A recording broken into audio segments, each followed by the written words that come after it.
ശബരിമല സ്വർണ്ണക്കൊള്ളയിൽ ഏറെ വൈകി പാർട്ടി നടപടി. തിരുവിതാംകൂർ ദേവസ്വം ബോർഡ് മുൻ പ്രസിഡന്റ് പത്മകുമാറിനോട് വിശദീകരണം തേടി സിപിഎം പത്തനംതിട്ട ജില്ലാ നേതൃത്വം. നോട്ടീസ് അയച്ചത് തപാൽ വഴി. പാർട്ടിക്ക് അവമതിപ്പുണ്ടാക്കിയെന്ന് നോട്ടീസിൽ.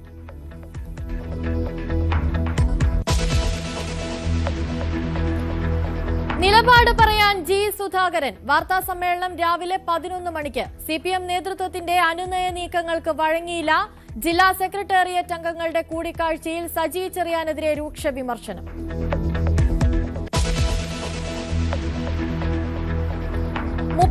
പേരുടെ ആദ്യ സ്ഥാനാർത്ഥി പട്ടികയ്ക്ക് അംഗീകാരം നൽകി കോൺഗ്രസ് കേന്ദ്ര തെരഞ്ഞെടുപ്പ് കമ്മിറ്റി.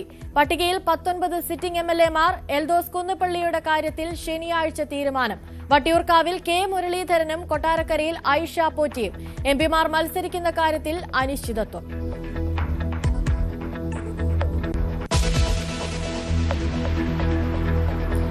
LPG പ്രതിസന്ധി മറികടക്കാൻ നടപടികളുമായി കേന്ദ്ര സർക്കാർ. പാചകവാതക വിതരണം നിരീക്ഷിക്കാൻ സംസ്ഥാനങ്ങൾക്ക് നിർദ്ദേശം.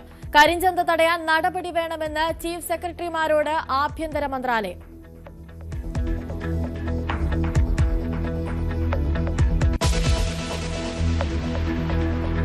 യുദ്ധം അവസാനിപ്പിക്കാൻ 3 ഉപാധികളുമായി ഇറാൻ. ഇറാന്റെ പരമാധികാരവും അവകാശങ്ങളും അംഗീകരിക്കണം.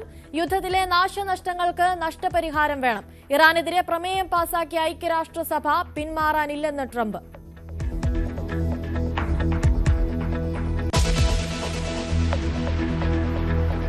ജമ്മുകശ്മീർ മുൻ മുഖ്യമന്ത്രി ഫറൂഖ് അബ്ദുള്ളയ്ക്കും ഉപമുഖ്യമന്ത്രി സുരേന്ദ്ര ചൌധരിക്കും നേരെ വധശ്രമം.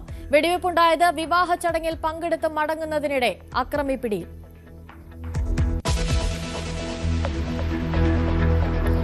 സംസ്ഥാനത്ത് വേനൽ ചൂട് കനക്കുന്നു. വടക്കൻ കേരളത്തിലും മധ്യ കേരളത്തിലും 3 ദിവസം താപനില ഉയരുമെന്ന് കാലാവസ്ഥാ കേന്ദ്രം.